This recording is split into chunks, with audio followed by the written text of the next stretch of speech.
সুপ্রিয় দর্শক, আমি তাজওয়ার মাহমিদ স্বাগত জানাচ্ছি আজকের সম্পাদকীয়তে। আওয়ামী লীগ আমলে পাহাড় সম দুর্নীতির চিত্র সামনে এসেছে এবং এখনও আসছে।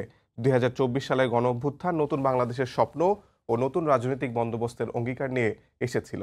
সময়ের পরিক্রমায় নতুন দলেও দুর্নীতির গুঞ্জন উঠছে। চাঁদাবাজি, রাজনৈতিক সহিংসতার অভিযোগ রয়েছে বিএনপির বিরুদ্ধেও। এমন পরিস্থিতিতে প্রশ্ন উঠছে, ৭১, ৯০-এর মতো ২৪-এও নতুন রাজনৈতিক ধারার আকাঙ্ক্ষা নস্যাৎ হয়ে যাবে কি? প্রাসঙ্গিক রাজনৈতিক বিষয় নিয়ে আজকের সম্পাদকীয় রাজনীতির চরিত্র নতুন বনাম পুরানো। আর এ নিয়ে আলোচনার জন্য স্টুডিওতে উপস্থিত আছেন এম এ আজিজ, প্রধান সম্পাদক দি ফিনান্সিয়াল পোস্ট, এবং মনিরা শারমিন, যুগ্ম আহ্বায়ক, জাতীয় নাগরিক পার্টি। দর্শক, আপনারা এই আলোচনায় অংশ নিতে পারেন। এজন্য আপনাদের ফোন করতে হবে টেলিভিশনে দেখানো নাম্বারে। এছাড়া ফেসবুকের মাধ্যমে আপনাদের মন্তব্য পাঠাতে পারেন আমাদেরকে। আলোচনা শুরুতে জানিয়ে দেব এখনকার প্রধান শিরোনামগুলো। সংবিধানে বহুত্ববাদ চায় না জামায়াত। সরকার রাষ্ট্রপতির মেয়াদ ৪ বছরের পক্ষে নয় দলটি। একমত দ্বিকক্ষ সংসদে সংখ্যানুপাতিক পদ্ধতিতে নির্বাচনের দাবি। সীমান্তের ওপার থেকে ষড়যন্ত্র রুখতে দ্রুত নির্বাচন দেওয়ার আহ্বান বিএনপির। প্রধান উপদেষ্টার মামলা বাতিল হলে বিএনপি নেতাকর্মীদের কেন নয়, প্রশ্ন রিজভির।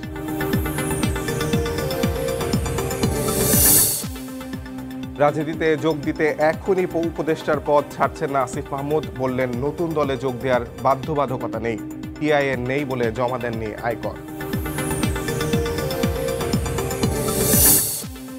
কাশ্মীরের পেহেলগামের সন্ত্রাসী হামলার পর ভারত জুড়ে ব্যাপক ধরপাকড়। গুজরাটে ১,০০০-এর বেশি বাংলাদেশি আটক, ফেরত পাঠানোর প্রক্রিয়া শুরু।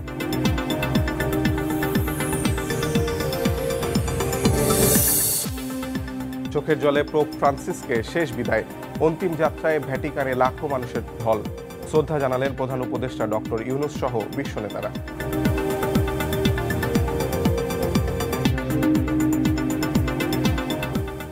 আমরা আলোচনায় আসি। প্রথমে মনিরা শারমিন, জাতীয় নাগরিক পার্টির যুগ্ম আহ্বায়ক, একদমই তরুণ নেত্রী।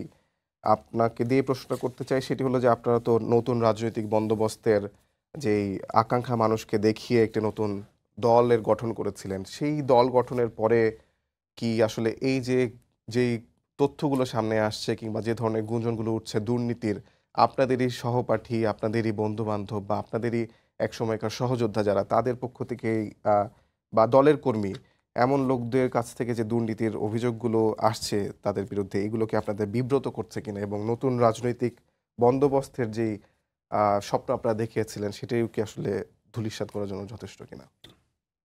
ধন্যবাদ আপনাকে। যারা দেখছেন তাদের শুভেচ্ছা এবং আমার সহ আলোচক তাকে শুভেচ্ছা।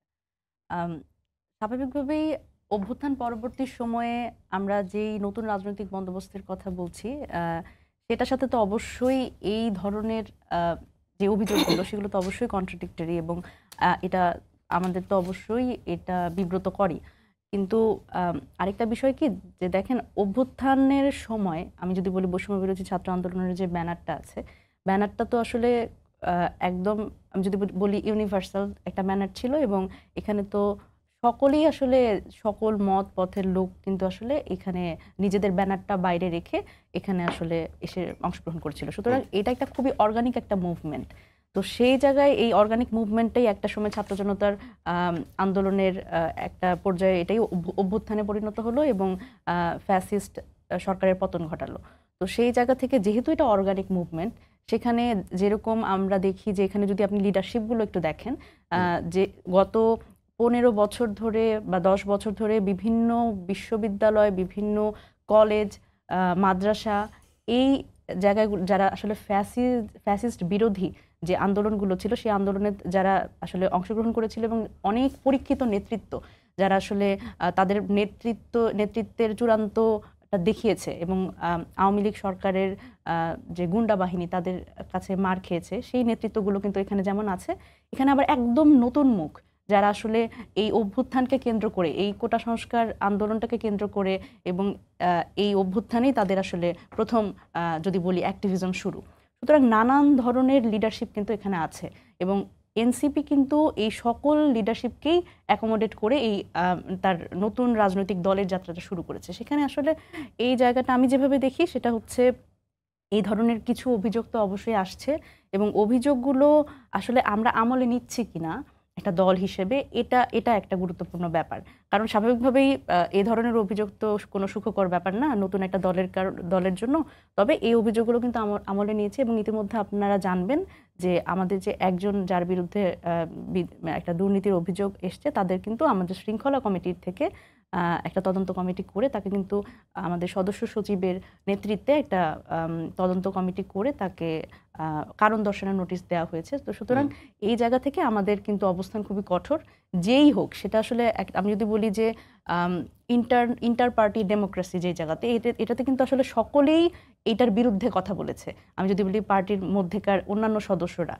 সুতরাং এইটা ভাবার কোনো অবকাশ নেই যে আসলে এই ধরনের অভিযোগগুলো আমরা কোনোভাবে আসলে গ্রহণ একটা করব। বিষয়ে আবার দেখা যাচ্ছে যে আপনারা বিভিন্ন জেলায় জেলায় আপনারা মানে বোঝা যাচ্ছে যে সংসদ সদস্য নির্বাচনের জন্য প্রস্তুতি নিচ্ছেন। যখনই এলাকায় গেছেন ঈদের সময় কিংবা এখনো যখন যান তখন এক ধরনের বড় ধরনের শোডাউন দেওয়ার একটা প্রবণতা আপনাদের মধ্যে আছে। বিষয়টা কি এরকম যে আপনি যখন যেভাবে বলছিলেন বিভিন্ন ধারা থেকে মানুষ এসে বৈষম্য বিরোধী ছাত্র আন্দোলন যুক্ত হয়েছে একদমই ঠিক, কিন্তু মানে অভ্যুত্থানের পর এই যে চাকচিক্য, ক্ষমতা, প্রাডো গাড়ি, অর্থকড়ি এগুলা দেখে কি আসলে অনেকের মানে চোখ ঝলসে যাওয়ার মতো অবস্থা কি হয়েছে কিনা আপনি কি মনে করেন? হ্যাঁ, যে মানে সামাল দিতে পারছে না নিজেকে, এরকম কি হয়েছে কিনা? আচ্ছা, আমি যদি বলি যে একেবারে আসন কেন্দ্রিক যে কিছু শোডাউনের ঘটনা আমরা দেখেছি। আমি যদি বলি ঈদের সময় যখন আমাদের অনেকেই নেতাকর্মী যারা আসলে বাড়িতে গেছে, আমাদের একদম শীর্ষ নেতৃত্বের অনেকেই গেছে। তো সত্যিকার অর্থে আমি যদি বলি যে আমরা যে নতুন রাজনৈতিক বন্দোবস্তের কথা বলছি, সেই নতুন রাজনীতিতে প্রবেশের ক্ষেত্রে এই শোডাউনের রাজনীতি আমরা আসলে দেখতে চাই না। কিন্তু স্বাভাবিকভাবেই দেখেন যখন আপনি একটা নতুন রাজনৈতিক দল হিসেবে আমরা আত্মপ্রকাশ করছি এবং একদম যদি তৃণমূল পর্যায়ের কথা বলি, গ্রামগঞ্জে আমাদের যে নেতৃত্ব যারা আছেন তাদের তো আসলে শোডাউনের মাধ্যমেই হোক বা একটা জমায়েতের মাধ্যমে তো তাদের আসলে চেনাতে হবে। শোডাউন আসলে খারাপ কিছু না আমার মতে। শোডাউন মানে কি আপনার সাথে অনেকগুলো মানুষ এসে আপনার একটা অভ্যুত্থান ঘটিয়েছেন। যদি এমন হয় আমাদের সেই নেতৃত্ব যখন একটা গ্রামের বাজারে যাচ্ছে তখন তাকে স্বাভাবিকভাবে দেখতে অনেক মানুষ আসছে। মানুষের শোডাউন কিন্তু কোনো সমস্যা না। রিক্সা ভ্যানের, হ্যাঁ অবশ্যই আমি আসছি। রিক্সা ভ্যানের শোডাউন কিন্তু সমস্যা না। কারণ স্বাভাবিকভাবে এই নেতৃত্বরা যেহেতু নতুন রাজনৈতিক দল করেছে এবং নির্বাচনমুখী, আমাদের কিন্তু অনেকেই এই অভিযোগও করেন যে আমরা আসলে নির্বাচনমুখী না। সুতরাং সেই জায়গা থেকে আমরা যে নির্বাচনমুখী দল এবং আমাদের তো আসলে চেনানোর একটা ব্যাপার আছে, সেক্ষেত্রে শোডাউন কোনো সমস্যা মনে করি না। তবে হ্যাঁ, শোডাউন তখন সমস্যা যখন এটা 100 গাড়ির শোডাউন এবং স্বাভাবিকভাবেই তখন একটা অর্থের সংশ্লিষ্টতা এবং এত অর্থ কোথা থেকে আসলো, অর্থের উৎসের একটা প্রশ্নের উদ্রেক করে। তো সেটা আসলেই আমরা ব্যক্তিগতভাবে সেই জায়গাটা প্রমোট করি না এবং আমরা সমর্থনও করি না। সেই জায়গা থেকে আমরা সবাই চাই যে আসলে যে নতুন রাজনৈতিক বন্দোবস্ত সেখানেই সেভাবে করে আমরা আগাতে। তবে এখানে আমাদের একটা কাঠামো যেটা আছে, পুরাতন রাজনৈতিক কাঠামোর মধ্যে থেকে কিন্তু আমরা নতুন রাজনীতির কথা বলছি।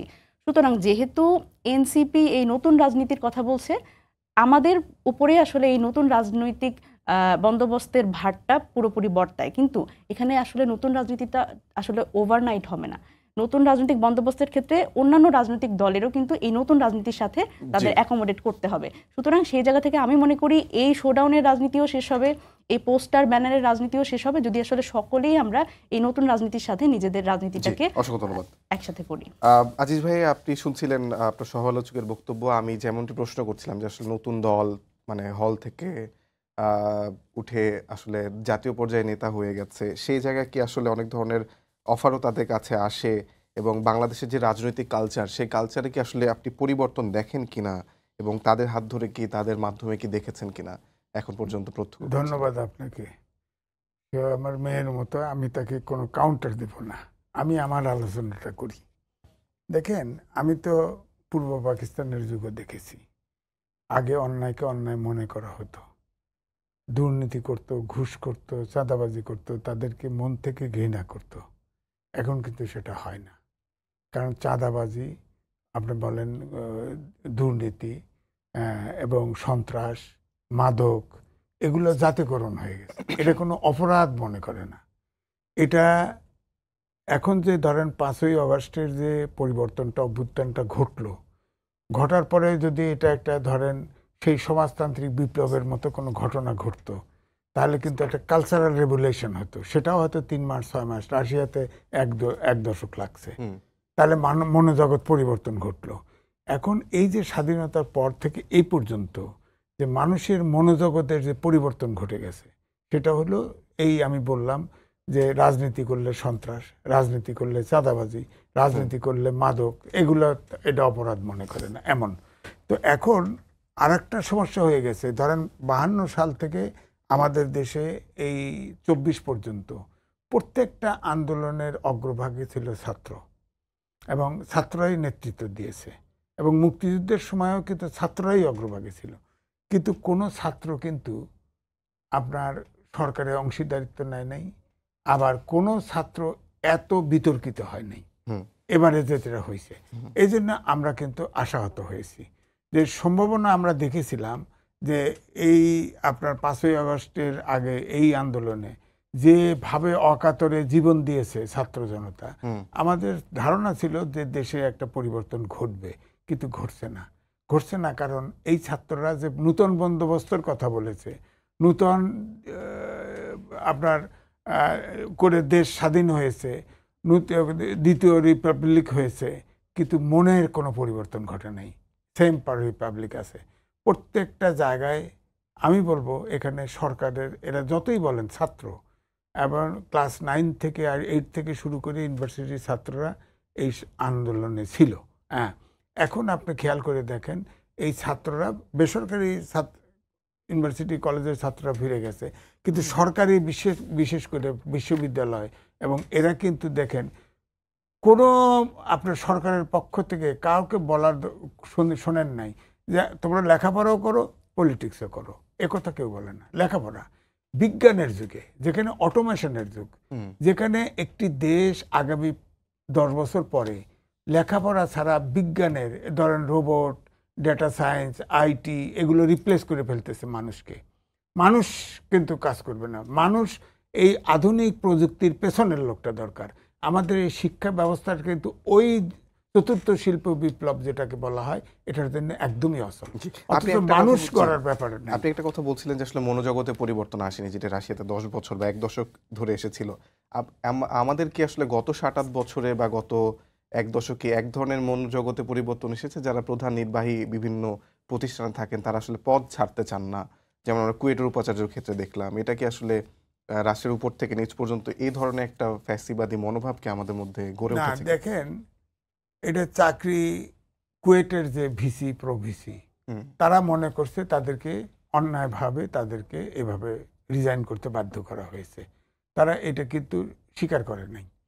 আমি ধরেন ওখানে যে ছাত্রদের ভিতরে গোলমালটা হয়েছে, তাতে প্রশাসন এটা হ্যান্ডেল করতে পারে নাই। আপনি খেয়াল করে দেখেন, আজকেও আপনাদের কলে দেখলাম যে অলরেডি ঢাকা ময়মনসিংহ ট্রেন যোগাযোগ বন্ধ হয়ে গেছে। ছাত্ররা কিছু হলেই নেমে যায়, রাস্তা ব্লক করে, ট্রেন ব্লক করে, কিছু হলেই। এই বলেন তিতুমির কলেজ বিশ্ববিদ্যালয় চায়, পাড়ায় বিশ্ববিদ্যালয় দিবে নাকি? বিশ্ববিদ্যালয় সার্টিফিকেট দিয়ে কি করবে? হ্যাঁ, কি করবে বলেন? বিজ্ঞানের যুগে কি করবে সার্টিফিকেট দিয়ে? তো এই জন্যে আমি বলছি যে এই আন্দোলনে ছাত্রদের মনোজগতে একটা বিরাট পরিবর্তন এনে দিয়েছে, কিন্তু সেই পরিবর্তনটা পজিটিভ না। আপনি দেখেন, ছেলেদেরকে, প্রত্যেকটা ছেলেকে মিনিস্ট্রিতে একজনকে দেওয়া হয়েছে, ধরেন প্রত্যেকটা ছেলে কিন্তু বিপদগামী হচ্ছে। আমি সবাই বলছি না, হ্যাঁ, কিছু সংখ্যক এই বদনামটা পুরো ছাত্রদের ঘাড়ে পড়ছে। এখন এই ছাত্ররা যত দিন যাবে ততদিন দেখবেন ছোট হয়ে আসবে, ছাত্রদের উপরে আকাঙ্ক্ষাও, আশা প্রত্যাশাও কমে যাবে, এবং অলরেডি কমে গেছে। আমি যেটা বলি, আগেও বলতেছি, এখনো বলি, যে ধরেন এই যে আওয়ামী লীগের সময় নির্বাচন, 3টা কিংস পার্টি করেছিল বড় বড় নেতা দিয়ে, তারা ইলেকশনে গেছে, একটারও জামানত থাকে নেই। এখন এই ছাত্ররা তো সংগঠন করেছে, রাজনৈতিক দল করেছে, তারা তো আগামী দিনে নির্বাচনে যাবে। যে পরিস্থিতি এখনই তৈরি করে ফেলছে, এটা যদি মেকআপ করতে না পারে, তাহলে তাদেরও জামানত সব বাদ। জি, অসংখ্য ধন্যবাদ। আপনার বক্তব্য ধরে আসলে মনির শারমিনকে প্রশ্ন করি, সেটি হচ্ছে যে উনি বলছিলেন যে এর আগেও 52, 71, 90 সব জায়গায় আসলে ছাত্ররাই অগ্রভাগে ছিল। 2007-এর আন্দোলনের কথা যদি বলি, সেখানেও বিশ্ববিদ্যালয়ের ছাত্ররা অগ্রভাগে ছিল, কিন্তু এত পরিমাণ আসলে ছাত্রনেতারা কখনো বিতর্কিত হয়নি, আপনার সমালোচক বলছিলেন। এবং মনোজগতে একটা বিশাল পরিবর্তন এসেছে ছাত্রদের, সেটি আসলে ইতিবাচক না নেতিবাচক পরিবর্তন এসেছে, আপনি কি বলবেন?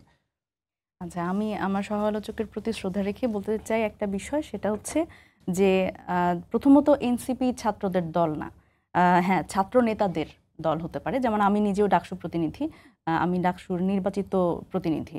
কিন্তু আমিও যেরকম প্রফেশনাল, এবং এই 214 জনের মধ্যে এক খুব বেশি হলে 5%, এর বেশি আসলে ছাত্র নাই। এবং তারাও আসলে এরকম, মানে 5% বলতে আমি বলছি যে তারা হয়তো মাস্টার্সে পড়ে বা এই ধরনের, কিন্তু এর থেকে আসলে জুনিয়র কেউ নাই। সুতরাং আরেকটা বিষয় হচ্ছে, দেখেন এই ছাত্রদের রাজনীতিমুখী হওয়াতে অনেকের অনেক অসুবিধা হয়ে গেছে, এবং অনেকে এই জিনিসটাকে নেতিবাচকভাবে প্রেজেন্ট করছে। দেখেন, ছাত্ররা সবসময়, আপনি আমার সহ আলোচক বলছিলেন যে ছাত্ররা 52-তে রক্ত দিয়েছে, 71-এ রক্ত দিয়েছে, 90-এ রক্ত দিয়েছে। ছাত্ররা কি সবসময় শুধু আন্দোলন করবে, অভ্যুত্থান ঘটাবে, এবং যেই রাজনীতিবিদরা বিদ্যমান কাঠামোর মধ্যে যেই রাজনীতিবিদরা রাজনীতি করছেন বহু বছর ধরে, তাদের হাতে শুধু ক্ষমতা দিয়ে তারা আবার পড়তে বসবে? ব্যাপারটা কিন্তু যদি এরকম হয়, তাহলে আমার কিছু বলার নাই। প্রথমত ছাত্ররা, বরং এটা তো আসলে অ্যাপ্রিসিয়েট করার মতো ব্যাপার যে বহু বছর পরে, আপনি এর আগে ইতিহাস ঘাটলে কখনোই দেখবেন না যে ছাত্ররা, যে তরুণরা আসলে এই আন্দোলন সংগ্রাম করেছে এবং অভ্যুত্থান ঘটিয়েছে, তারা রাষ্ট্র ক্ষমতায় যাওয়ার জন্য একটা সাহস দেখিয়েছে বা নিজেরা একটা রাজনৈতিক দল গঠন করেছে। এটা কিন্তু অভূতপূর্ব একটা বিষয়, এবং এটা এই ছাত্র জনতার অভ্যুত্থান, জুলাই অভ্যুত্থানের কারণে সম্ভব হয়েছে। কারণ দেখেন, আমি যদি আমার জীবদ্দশায় বলি, আপনার বয়সে যদি আমি বলি, আমাদের কিন্তু একটা রাজনীতিতে তরুণদের না আসার একটা বড় কারণ হচ্ছে তরুণরা রাজনীতিতে কোনো স্পেস পায় নাই, এবং তরুণরা রাজনীতিমুখী ছিল না, এবং আই হেট পলিটিক্স একটা প্রজন্ম মধ্যে দিয়ে আমরা বড় হয়েছি। এবং এখানে আমরা নিজেদের কথা বলতে পারবো না, নিজেদের ভিন্ন মত প্রকাশ করতে পারবো না। এই ধরনের আমাদের বহু উদাহরণ সামনে, যে আমরা মোশতাকের ঘটনা জানি, আমরা আবরার ফাহাদের ঘটনা জানি, যে আসলে ভিন্ন মতটা কিভাবে করে অপ্রেসড করা হয়েছে। সুতরাং কেউ সাহস করেনি। যখন এই ছাত্র জনতাই, এই ছাত্র নেতৃত্বরাই যখন আসলে দেখা গেছে যে এই অভ্যুত্থানটা সফল করেছে, তারপরে তারা এই সাহসটা দেখিয়েছে। এটা আসলে আমার মনে হয় যারা আসলে আমার প্রবীণ রাজনীতিবিদরা আছেন এবং যারা সুশীল সমাজের আছেন, তাদের কিন্তু এই ব্যাপারটাকে খুব অ্যাপ্রিসিয়েট করা উচিত। কিন্তু মানে দুঃখজনক হলেও সত্য, তারা আসলে এই জিনিসটা নিতে পারছে না। কিন্তু এটাও কি মনিরা শারমিন সত্য কিনা, যেমন ধরেন যে রেলের একজন সাবেক অতিরিক্ত সচিব, তিনি পোস্ট করেছেন যে রেল মন্ত্রণালয়ে 3 জন ছাত্র প্রতিনিধি সেখানে সংযুক্ত করা হয়েছিল যাতে রেলের টিকেটের বা রেলের মান উন্নয়ন করা যায়, কিন্তু দেখা যাচ্ছে যে তারাই কালোবাজারির সঙ্গে যুক্ত বলে তিনি অভিযোগ করেছেন, ফেসবুকে পোস্ট দিয়েছে, গণমাধ্যমে সংবাদ প্রকাশ হয়েছে, এবং তিনি কিছু নথিও বা স্ক্রিনশটও সেটার সাথে যুক্ত করেছে। আবার দেখা যাচ্ছে যে আসিফ মাহমুদের, যিনি এপিএসসি নিয়ে আপনারও সম্ভবত সহযোদ্ধা বন্ধু হবেন, তাদের পক্ষ থেকে অনেক ধরনের বা তাদের কাছ থেকে অনেক ধরনের অপ্রীতিকর আসলে উদাহরণ, নজির আমরা দেখেছি। সেগুলো কি আসলে আপনারা মনে করেন না কিনা যে এটা আসলে প্রচন্ড পরিমাণে নেতিবাচক আপনাদের প্রতি মানুষের ধারণা জন্ম জি, জি, দিতে পারে? একদম। দেখেন, প্রথমত এই ছাত্র নেতারা যারা আসলে এই অভ্যুত্থানের সাথে ছিল, এবং তারা বিভিন্ন সময় এই অভ্যুত্থান পরবর্তী সময় সরকারের বিভিন্ন কাজে হয়তো ইনক্লুডেড হয়েছে, তো সেখানে যদি অভিযোগ আসে, সুনির্দিষ্ট অভিযোগ সাপেক্ষে, তারা নিজেরাও বোধহয় তাদের ফেসবুক অ্যাকাউন্ট থেকে এই পোস্টটি করেছে যে যেই অভিযোগগুলো আসছে, সেই অভিযোগগুলো যাতে আমলে নিয়ে এবং তাদের বিরুদ্ধে ব্যবস্থা নেওয়ার কথা তারা নিজেরাই বলেছে। আপনি যদি আসিফ মাহমুদের পিএস এর কথা বলেন, এবং স্বাস্থ্য উপদেষ্টার পিও বা ওনার কথা বলেন, ব্যক্তিগত সহকারী ওনার কথা যদি বলেন, তাহলে সেটা। এবং আমাদের পক্ষ থেকেও কিন্তু ব্যাপারটা এটা না। দেখেন, অপরাধ বা যে ধরনের অভিযোগ, দুর্নীতির অভিযোগ হোক বা যে ধরনের অভিযোগ, সেটা তো অন্যায় যদি সেই অভিযোগ সত্য হয়ে থাকে। সেই জায়গা থেকে সেই মানে তার বিরুদ্ধে তদন্ত সাপেক্ষে ব্যবস্থা নিতে হবে। এইটার সাথে তো আসলে কোনো কম্প্রোমাইজ নাই। তবে ব্যাপারটা যদি এমন হয় যে আসলে মানে আমাদের দিকে আসলে যেভাবে করে তাক করে থাকা হয়, যে আসলে আমাদের অভিযোগটাকেই সেটা আসলে তদন্ত সাপেক্ষ। যদি অভিযোগ থাকে তদন্ত সাপেক্ষে, বাংলাদেশের যে প্রচলিত আইন, সে আইনে ব্যবস্থা নিতে হবে, এবং সেখানে কিন্তু আসলে কেউ শেল্টার দিতে চাচ্ছে না। কিন্তু মানে শেল্টার দেওয়ার আগেও যদি আপনারা কিছু প্রিভেন্টিভ মেজার নিতেন, যেমন ধরেন যে আপনাদের দলের অনেক না হলেও বেশ কিছু নেতা আসলে সচিবালয়ে গিয়ে সবসময় বসে থাকেন। তানভীর, যার কথা আপনি বলছিলেন নাম না নিয়ে, বা যিনি আলোচনায় আছেন, তিনি গভীর রাত পর্যন্ত সচিবালয়ে বসে থাকতেন, এবং এইগুলোকে আসলে আপনারা জানতেন না, কিংবা এগুলোকে আপনারা চাইলেই আসলে তাকে এই বিষয়গুলোকে বাধা দিতে পারতেন না? বেশ কিছু নেতাই কিন্তু আসলে আপনাদের জি, সচিবালয়ে জি। গিয়ে বিভিন্ন সময় বসে থাকতো। এখন বিষয়টা হচ্ছে যদি আপনি গাজী সালাউদ্দিন তানভীরের কথা বলেন, উনার ব্যাপারে যে সুস্পষ্ট অভিযোগ, সেই অভিযোগ যখনই আসলে এর আগেও কিন্তু একবার এইটা বিভিন্ন সংবাদ মাধ্যমে এই ধরনের তার দুর্নীতির কথা আমরা সংবাদ মাধ্যম থেকে হুম। জেনেছি। তো জানার পরে সে যেটা হয়েছে, আমরা কিন্তু সাংগঠনিকভাবে যেহেতু এনসিপি এখন সে রাজনৈতিক দলের একজন প্রতিনিধি, এর আগে তো আসলে আমরা শুনেছি তখন তো আর সে এনসিপি গঠিতও হয়নি এবং সে আমাদের সাথেও ছিলেন না। তো যখন একটি রাজনৈতিক দলের একজন প্রতিনিধি হয়ে উনি এই ধরনের দুর্নীতির অভিযোগ ওনার বিরুদ্ধে পাওয়া যাবে, সেখানে আসলে যেটা আমাদের পক্ষে করা সম্ভব সেটা হচ্ছে এটার বিরুদ্ধে কথা বলা, এবং আমরা কিন্তু সেটাই করেছি। সুতরাং এখানে যদি একজন, মানে এইটা তো আসলে এরকম না যে আমাদের, আমি যদি বলি 214 জনের সবাই এই ধরনের ঘটনার সাথে জড়িত এবং সবাই আসলে এরকম কোটি কোটি টাকার দুর্নীতির তাদের বিরুদ্ধে অভিযোগ আছে, এরকম আমার জানা নাই। তো যদি আপনাদের জানা থাকে তাহলে সেটা অবশ্যই আমাদের জানালে আমরা সেইভাবে করে ব্যবস্থা ব্যবস্থা নেব। নেবেন। অসংখ্য ধন্যবাদ। আপনার কাছে আজিজ ভাই প্রশ্ন সেটি হলো যে প্রথম আলোতে একটি মতামত প্রকাশ হয়েছে গতকালই, মঞ্জুরুল ইসলাম তিনি লিখেছেন, তিনি মতামতে আসলে এক ধরনের প্রশ্নই ছুড়ে দিয়েছেন যে সংস্কার আর দুর্নীতি কি একসঙ্গে চলতে পারে কিনা। আপনার কাছে আমার একই প্রশ্ন। না দেখেন, টাস্ক ফোর্স গঠন করেছিল 5-6টা। এটার জন্য তো সবার একমত হওয়ার দরকার নেই। একটা বাস্তবায়ন হয়েছে? হয়নি। দুর্নীতির জন্য যে দেবপ্রিয় একটা কমিটি করছিল না, সে বলছে যে চোরতন্ত্র কায়েম হয়েছিল, সেটার কোনো বাস্তবায়ন হলো না, সেটার কোনো কিছু হচ্ছে না। 2 হলো যে ধরেন মন্ডিয়া যেটা বলল, আমার বক্তব্য হলো যে অনেক কিছু আছে যার প্রমাণও লাগে না। হুম। ধরেন সজীব ভুঁইয়া, সে 6 দিনে 18 বার হেলিকপ্টার ট্রাভেল করছে, 20,000 টাকা কম্বল বিতরণ করছে, 36 লক্ষ টাকা মিনিস্ট্রির থেকে পয়সা নিয়ে আপনার হেলিকপ্টার ভাড়া দিছে, 2টা হেলিপ্যাড বানিয়েছে, আবার হেলিকপ্টার ওঠা শেষ হয়ে গেলে হেলিপ্যাড ভেঙে দিছে, ডিসি বাধ্য হয়েছে। তো এই জন্যে আমি বলছি যে এটার তো প্রমাণ নাই। এখন তার বাবাকে একজন ফুসলায়া নাকি কন্ট্রাক্টের লাইসেন্স তার নামে করছে, তার মানে তাকে নিশ্চয়ই, এখন আমরা তো জানবো না, পরিষ্কার হয়তো বলবে যে আমার বাবা এটা তো ইচ্ছে করে নাই, সে শিক্ষক ছিল। শিক্ষক ছিল কি করে? তাকে ফসলায় কি করে? একজন শিক্ষক তার নামে লাইসেন্স নিছে, আর কি প্রমাণ চান আপনি? আমার কথা হচ্ছে এই জন্য আমি অন্য জায়গায় বলছিলাম, তিনি যে ক্ষমা চেয়েছেন এই বিষয়টা কিভাবে দেখেন? মানে তার বাবার জন্য আসিফ মাহমুদ সজীব ভুঁইয়া তিনি ক্ষমা চেয়েছেন যে আপনার এখানে ছুরি বসায় দিলাম গলার উপরে, তারপর ক্ষমা চাইলাম, হলো না তো। আপনার অপরাধের বিচার হতে হবে। ক্ষমা চাইলেন, জাতি ক্ষমা করবে, কিন্তু অপরাধ যেটা হয়ে গেছে সেটার বিচার হতে হবে। হ্যাঁ, আমার কথা হচ্ছে যে এই যে ধরেন মিরপুরে ড্রেন খুঁড়তে গেছে, রেড কার্পেট বিছায় ওটার উপর দিয়ে হাঁটছে, এটা কোন কে? আপনার যমুনা টিভিতে V8 গাড়ির চড়ে টকশোতে গেছে, বলেন আপনি, এগুলো প্রশ্ন ওঠে না? আমাকে দেয় না V8 গাড়ি? আমি তো সংবাদপত্রের শেষ সময় এসে পড়ছি এবং বড় বড় চাকরিতে বেশি বেতনে আমি চাকরি করেছি, আমাকে তো কেউ দেয় না, তাকে দেয় কেন? আপনি খেয়াল করে দেখেন, সব জায়গায় কিন্তু ভয়ে ছাত্ররা গেলেই কয়, দোকানে এখন আলোচনা হয় যে ছাত্র দেখলেই কয় সমন্বয়কারী আইছে, অর্থাৎ সমন্বয়কারী একটা উদাহরণ হয়ে গেছে, এরকম অবস্থা তৈরি গেছে। আমি ওই জায়গায় বলছি যে হ্যাঁ, সবাই করে না, কিন্তু গ্লানিটা সবার ঘাড়ে চাপছে। আমরা অন্তত প্রত্যাশা করেছিলাম, যেটা আমরা জীবদ্দশা পারি নাই, এবারে ছাত্ররা যে দুঃসাহস দেখিয়েছে, এবারে পরিবর্তনটা পাবো, কিন্তু আমরা হতাশ হলাম যে এই ছাত্ররা সুবিধা পেয়ে গড্ডালিকায় শরীর ভাষায় দেওয়া আরো বেশি করছে। বলেন তো দেখি, এই ছেলেটা 400 কোটি টাকার অভিযোগ তার ভিতরে আসছে, ওই যে ওই বই বিক্রি করে, আপনি বলেন তো এটা হয়? ডিসি পদায়ন করছে, এখন বলে যে বিএনপির লোক সব বসে আছে।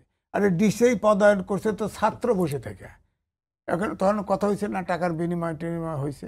হ্যাঁ, এগুলো হয়েছে না? প্রত্যেকটা মিনিস্ট্রিকে একটা করে ছাত্র দেওয়ার কি দরকার আছে? আপনি যে ছাত্র বললেন, ও তো লেখাপড়াও জানে না, ও তো ইউনিভার্সিটি পড়ে নাই, ওরা যে রেলে যে দিছে, ওরা কিন্তু লেখাপড়াও জানে না, ছাত্র বাস দিছে, তারা যা করে যত পারে আখের গোছাইতেছে। তো এই জন্যই বলছি যে ছাত্রদেরকে আসলে যতই বলেন না কেন, ছাত্রদেরকে কিছুটা নিয়ন্ত্রণ গাইড করা উচিত ছিল, যে তোমরা পড়াশোনাও করো, তোমরা জি। পলিটিক্সও করো, আপনার তোমরা কাছে আরেকটা- নিজেদেরকে বিতর্কের ঊর্ধ্বে রাখো। আরেকটা প্রশ্ন হচ্ছে যে ধরেন ছাত্রদের তো এক ধরনের প্রতিশ্রুতি ছিলই, আবার বিএনপি এতদিন পরে যে একটা সুযোগ পেল, সেইখান থেকে কি আসলে অনেক ধরনের তারা প্রত্যাশা যতটুকু ছিল তার বিপরীতে একদমই কি পূরণ করতে পারেনি? আমরা দেখলাম না, যে দেখেন, বিভিন্ন জায়গায় যেটা- চাঁদাবাজির অভিযোগ আছে। যেটা যেটা আমি বলছি আগে। এবং আমি যদি শেষ করি প্রশ্নটা, সেটা হলো যে চাঁদাবাজির পাশাপাশি তারা কিন্তু আসলে অন্তর্কোন্দলে গত মাসে আসলে বিএনপি অন্তর্কোন্দলে 17 জন নিহত হয়েছে। আচ্ছা, আচ্ছা। এবং এখন পর্যন্ত গত 8 মাসে আমরা যেটা দেখেছিলাম সেটা হচ্ছে 50-এর বেশি মানুষ বিএনপির পদের জন্য পদের ভাগাভাগি বা অন্তর্কোন্দলে নিহত হয়েছে। আসলে এটাও কি পুরনো রাজনৈতিক বন্দোবস্তের পরিবর্তন হলো? না, হয় নাই। বড় দল হিসেবে বিএনপিকে আসলে দরকার ছিল না যে একটা 150 না দায়িত্ব নেওয়ার? 1,500 ছেলেদেরকে এক্সপেল করছে, কিন্তু এটা নিয়ন্ত্রণে আসতেছে না। এটার কারণটা একটাই, যে ওই আমি বললাম যে দেশে যে প্রচলিত সিস্টেম, এই চাঁদাবাজি, সন্ত্রাস, এটার থেকে আমরা বেরোতে পারিনি। এই ছাত্রদের এই গণঅভ্যুত্থানে আমরা আশা করতেছিলাম যে একটা পরিবর্তন আসবে। ছাত্ররা গড্ডালিকায় গা ভাসায় দিছে। এরা অধিকাংশ যাকে যে দায়িত্ব দেওয়া হচ্ছে সেই ওরকম। আমি যে বললাম না আপনার ওই রেলওয়েতে পোলাপান এর কথা উদাহরণ, আমি তো উপদেষ্টার উদাহরণ দিলাম। সে কি করে বলেন তো দেখি, আপনি বলেন কোনো রাজনীতিবিদ একটা উদাহরণ দেখেন তো এই দেশের স্বাধীনতার পরে যে এক ব্যক্তি 8 দিনে 18 বার হেলিকপ্টারে দৌড়াইছে, আপনি বলতে পারেন ভাড়া নিয়ে? জি। ওনার ব্যক্তিগতভাবে নিজেকে সেভ করার মানুষের একটা বুদ্ধিও নাই।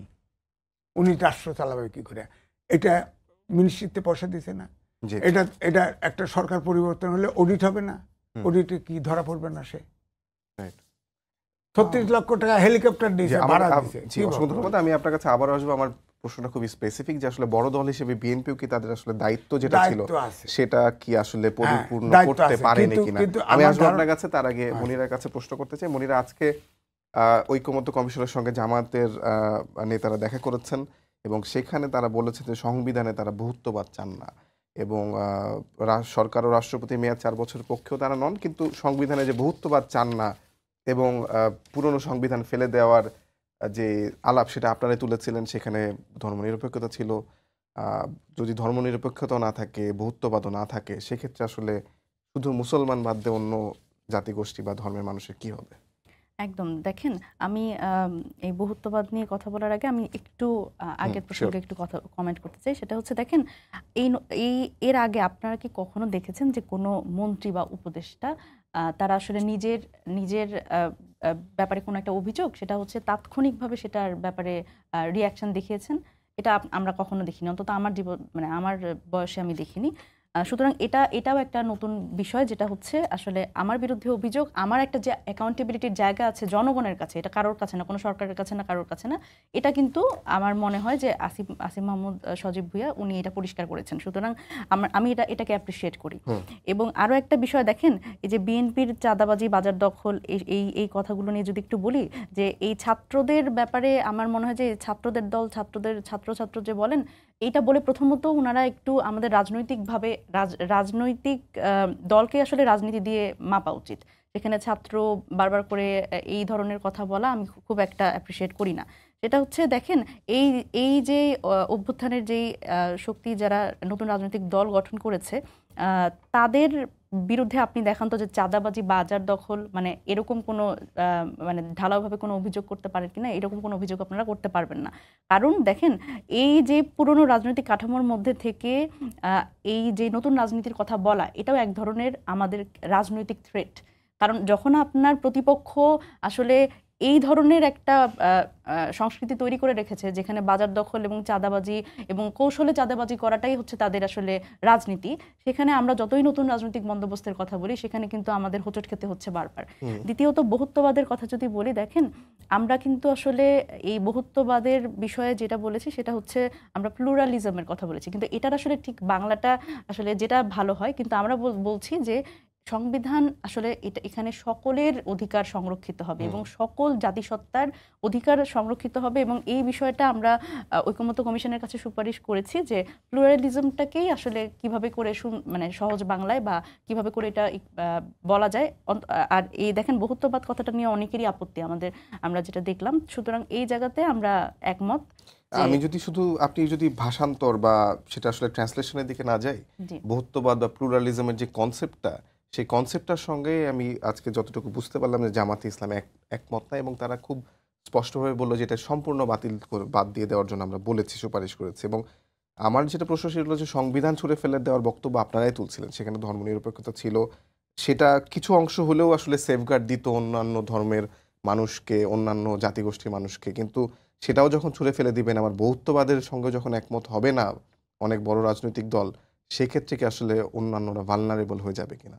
অবশ্যই, মানে এখন দেখেন যে সেই দায় কি আপনাদের উপরও অনেকটা বর্তায় কিনা? না, সংবিধান ছুঁড়ে ফেলে দেওয়া বা সংবিধানের বড় ধরনের সংস্কারের কথা এবং আমরা পুনর্লিখনের কথা বলে আসছি, এবং সেখানে তো কিছু ফান্ডামেন্টাল জিনিস থাকবে যেটা তো আসলে আমরা যদি বলি, আমরা বারবার করে বলে আসছি যে সংবিধানে অবশ্যই বাংলাদেশে শুধুমাত্র বাংলাদেশি হিসেবে যারা বসবাস করবে তাদের কিন্তু অধিকার এবং তাদের অধিকার সংরক্ষিত হয় এমন কথাই কিন্তু আসলে সংবিধানে থাকতে হবে। এবং বাংলাদেশে তো আসলে বহু জাতিগোষ্ঠী আছে, এবং এখানে আছে মানে চাকমা বাংলাদেশি, মারমা বাংলাদেশি, সুতরাং সবার স্বার্থ সংরক্ষিত হবে এমন কথা আমাদের অবশ্যই সংবিধানে রাখতে হবে, সেটা আপনি যেই কথাতেই রাখেন না কেন। এবং সেখানে আসলে ঐক্যমত্যের জায়গাতে আসা, আমার মনে হয় যে একটা দেশে আসলে কোনো গোষ্ঠীকে বাদ দিয়ে আসলে কোনো সংবিধান প্রণীত হতে পারে না। আর আরেকটা ব্যাপার, সংবিধান ছুঁড়ে ফেলে দেওয়ার ব্যাপারে দেখেন, এটা তো খুব গুরুত্বপূর্ণ কিছু কারণ আছে, কারণ এটা অভ্যুত্থান পরবর্তী সময়ে আমাদের যে ধরনের আমরা বারবার করে বলছি মৌলিক সংস্কার, সেই সংস্কার তো আমাদের করতে হবে, সেটার কারণে আমরা আসলে এই সংবিধানের একটা আমূল পরিবর্তন চেয়েছি। এবং বারবার করে আমরা বলছি যে মানে এই ক্ষমতার ভারসাম্য এবং জবাবদিহিতা নাই, এইটার উপরে আমরা বারবার জোর দিচ্ছি। আজিজ ভাই, আপনার কাছে একই প্রশ্ন, যে আমার যেভাবে বলছে যে সংবিধানে বহুত্ববাদ তারা চান না, সেই বিষয়টাকে আপনি আসলে কিভাবে দেখেন? এটাকে আসলে অন্যান্য যে জাতিগোষ্ঠীর মানুষ আছে তাদেরকে ভালনারেবল করে দিবে কিনা, যদিও মানে এই ধরনের প্রস্তাব আসলে পাশ হয়? না, দেখেন, বিএনপির একটা প্রস্তাব ছিল পঞ্চম সংশোধনের আগে যা ছিল তাই, অর্থাৎ জিয়াউর রহমান সাহেব যেটা করেছিল। জি। আর জামাত ইসলাম আপনার বহুত্ববাদ বলতে বুঝে যে আমি কি নিজে মসজিদেও যাব, মন্দিরেও যাব, এরকম ভাবে ব্যাখ্যা করে। আসলে ধর্ম নিরপেক্ষতাটা কিন্তু এটা সেটেল ইস্যু হয়ে গেছিল। মানে ধর্ম নিরপেক্ষ মানে যার যার ধর্ম শেষে করো, ব্যাপারটা তো এইভাবে আমরা অনেক ইংরেজি শব্দ বাংলা হয়ে গেছে না, ওরকম হয়ে গেছে। এটার ব্যাখ্যা ধর্ম নিরপেক্ষতা ব্যাখ্যা যাই দেন না কেন, কিন্তু আমরা এটা বুঝতে চাইছিলাম যে ধর্ম নিরপেক্ষতা মানেই আমার ধর্ম আমার কাছে, আপনার ধর্ম আপনার কাছে। হ্যাঁ, তো এখন সংস্কার কমিশন এটা বহুত্ববাদ এটাকে ব্যাখ্যা দিতে গেছে, বহুত্ববাদ ব্যাখ্যা দিয়ে গেছে, এটার ভিতরে রিলিজিয়াস ইস্যু খুঁজে পাইছে জামাত, এটার বিরোধিতা করছে। এখন আমার বক্তব্য ভিন্ন। আমার বক্তব্য হলো সংস্কার কমিশনের সাথে সবগুলি ঐক্যমত্য কমিশন করছে, তার সাথে সবগুলো দলের বৈঠক শেষ।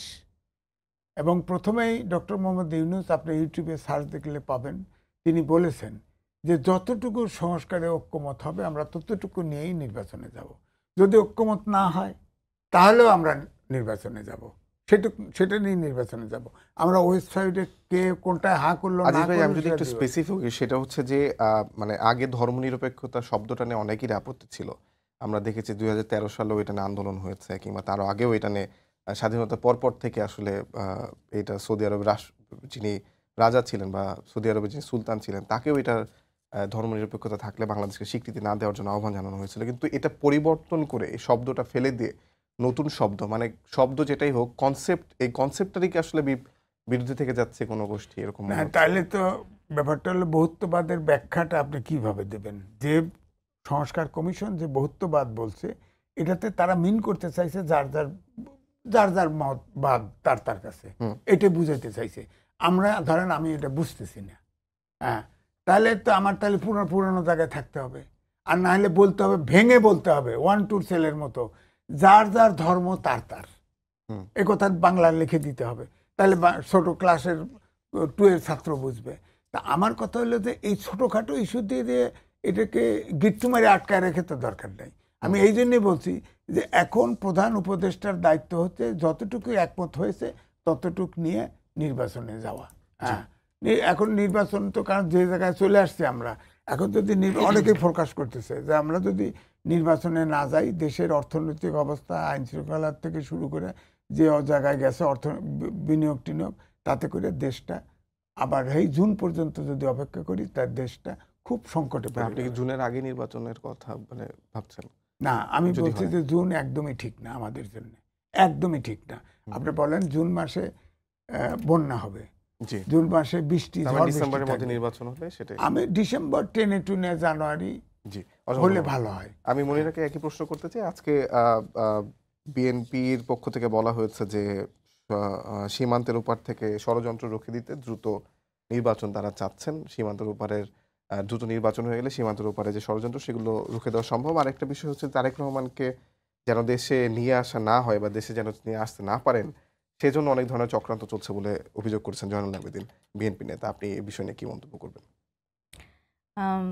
আসলে দেখেন, খুব ছোট্ট করেন, খুব জি, ছোট্ট করে, 1.5 আমাদের মিনিটে। আমাদের আসলে রাজনৈতিক সংস্কৃতিটাই এরকম যে প্রতিপক্ষকে দোষারোপ করে একটা রাজনীতি করা হয়। এটা হচ্ছে আসলে পলিটিক্যাল রেটরিক। এই যে তারেক রহমানকে আসলে বাংলাদেশে আসতে না দেওয়া বা আসলে নির্বাচন পেছানোর যে ষড়যন্ত্র, নানান ধরনের কথা বলা হয়। তো এগুলো আসলে পলিটিক্যাল রেটরিক। আর বাংলাদেশে যে বিদ্যমান রাজনৈতিক দলগুলো, আওয়ামী লীগ রাজনীতি করেছে বিএনপিকে দোষ দিয়ে, আর বিএনপি রাজনীতি করে হচ্ছে এখন কাউকে তো এখন এটা খুঁজতে হবে, তো প্রতিপক্ষ হিসেবে তারা আমাদেরই ভাবছে, তো আমাদের দোষ দিয়ে একটা রাজনীতি করা।